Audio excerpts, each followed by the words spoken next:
Bismillahirrahmanirrahim. Assalamualaikum warahmatullahi wabarakatuh. Perkenalkan, nama saya Dini Ashari dengan NIM 119207017. Di sini saya akan mempresentasikan mengenai laporan kegiatan kewirausahaan yang telah saya lakukan 2 minggu ke belakang.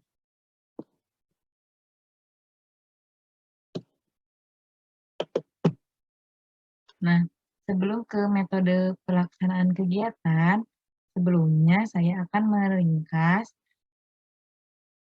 permasalahan atau latar belakang saya membangun wirausaha kecil-kecilan dengan berjualan es. Nah, permasalahannya itu di daerah sekitar saya, kebanyakan masyarakat banyak berjualan, banyak melakukan kegiatan wirausaha dengan jenis usaha yang sama, nah, seperti toko kelontong atau warung sebelah. Nah, selain jenis usaha yang sama, jarak antara satu toko dengan toko yang lainnya itu biasanya terhalang oleh 2 rumah, jadi jaraknya sangat dekat. Kemudian, yang terjadi dari kegiatan wirausaha yang ada di sekitar saya itu hanya terjadi, persaingan harga antara toko satu dengan toko yang lainnya.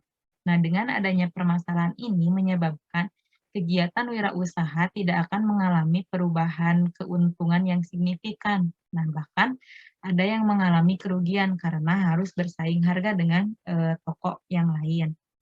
Nah, tujuan dari usaha yang saya dirikan ini pertama untuk mendapatkan keuntungan, kemudian kedua untuk mengajak warga sekitar untuk melakukan inovasi dalam kegiatan bisnis, ketiga untuk mengubah target, konsumen.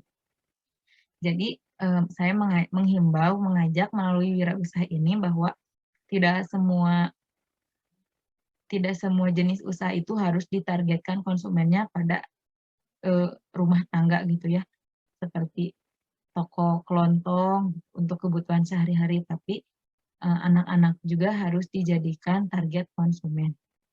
Kemudian berikutnya untuk metodologi pelaksanaan kegiatan, pertama, lokasinya itu hanya dilakukan di rumah saja, tidak dititipkan ke warung yang lain karena membutuhkan lemari pendingin. Nah, di sini tuh masyarakatnya masih jarang yang memiliki, lemari pendingin.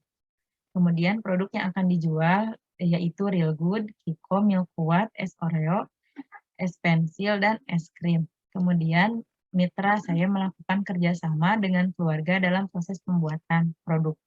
Kemudian yang ketiga, pemasarannya dilakukan dengan memasang tulisan atau poster yang berkaitan dengan list menu yang dipasang di depan rumah. Nah, seperti ini posternya. Nah, ini tuh ada gambar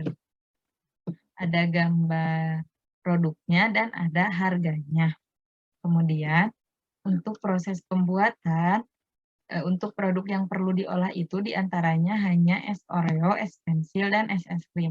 Nah, ini tuh es Oreo, ini es krim, dan yang ini es pensil. Nah, untuk pembuatan es Oreo ini ada di YouTube, semuanya juga dari YouTube, jadi saya terinspirasi dari YouTube. Nah, untuk es pensil dan es krim itu memiliki jenis, bahan yang sama, cuman yang membedakannya itu untuk es krim perlu perlu untuk di-mixer agar menjadi kental.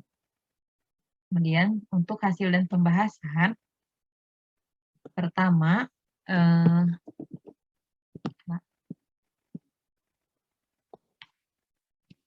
untuk hasil dan pembahasan, dalam proses kegiatan wirausaha dengan berjualan es sangat menarik perhatian konsumen, khususnya target konsumen yang telah ditentukan, yaitu anak-anak. Nah, hal ini dikarenakan yaitu tadi pertama langkahnya yang jualan aneka macam es dan masih jarang juga wirausahaan yang mempunyai lemari pendingin. Kemudian selain itu harga yang dijual juga sangat cocok untuk anak-anak, yaitu dijualnya kisaran 1.000 sampai 1.500. Nah, berikut ini merupakan rincian dari biaya produksi. Nah, biaya produksinya itu mencapai 75.500. Nah, kenapa terlihat modalnya sangat besar? Karena semua semua ini tidak hanya untuk 1 hari, 2 hari, tetapi, bisa digunakan dalam waktu 1 minggu. Nah, kemudian dalam penentuan harga, kenapa berkisar antara 1.000 sampai 1.500 dijualnya? Hal ini tuh didasarkan dalam beberapa pertimbangan. Pertama, untuk menarik perhatian target konsumen, yaitu disesuaikan dengan keuangan yang biasanya dimiliki oleh anak-anak. Kemudian, untuk mendorong rasa kepuasan dari para konsumen dan menginspirasi wirausahaan yang ada di sekitar untuk berani mengambil jenis wirausaha yang jarang dilakukan oleh orang lain. Kemudian yang ketiga, keinginan untuk mendapat profit yang besar. Kemudian, selama proses bisnis berlangsung atau kegiatan wirausaha berlangsung, terdapat beberapa target eksternal yang harus dipenuhi. Nah, alhamdulillah ketika selama saya melakukan kegiatan wirausaha, semua target eksternal itu tercapai. Yaitu diantaranya kerjasama dengan mitra, saya melakukannya dengan keluarga, kemudian alat-alat untuk membuat pengolahannya, yaitu ada panci dan kompor ada, kemudian pembuatan produk dan pemasaran juga sudah tercapai. Nah, dari hasil penjualan, nah kita kembali lagi ke sini. Nah, dari hasil penjualan, keuntungan yang didapatkan terbilang sangat besar karena Real Good, Milkuat, Kiko, sama es Oreo itu memiliki keuntungan masing-masing 500.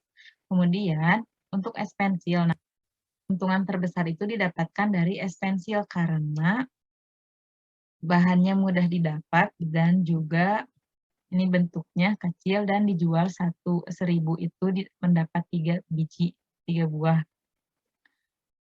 Dalam 1 minggu, kisaran keuntungan yang saya dapatkan kurang lebih mendapatkan 100.000 bersih. Kemudian, nah selain dari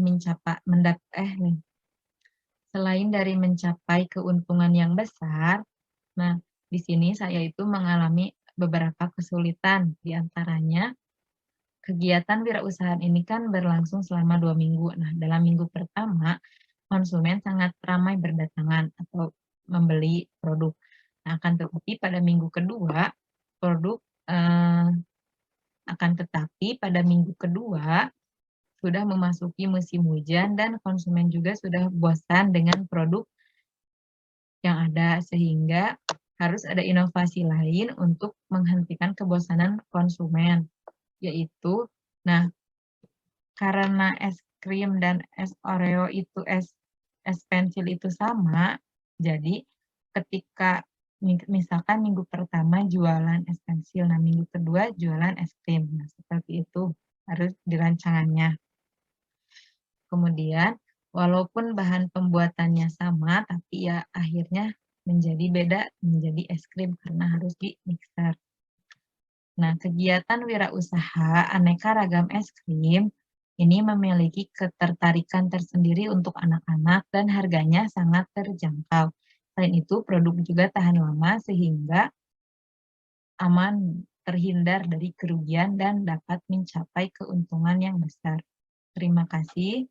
Mohon maaf apabila terdapat kesalahan. Wassalamualaikum warahmatullahi wabarakatuh.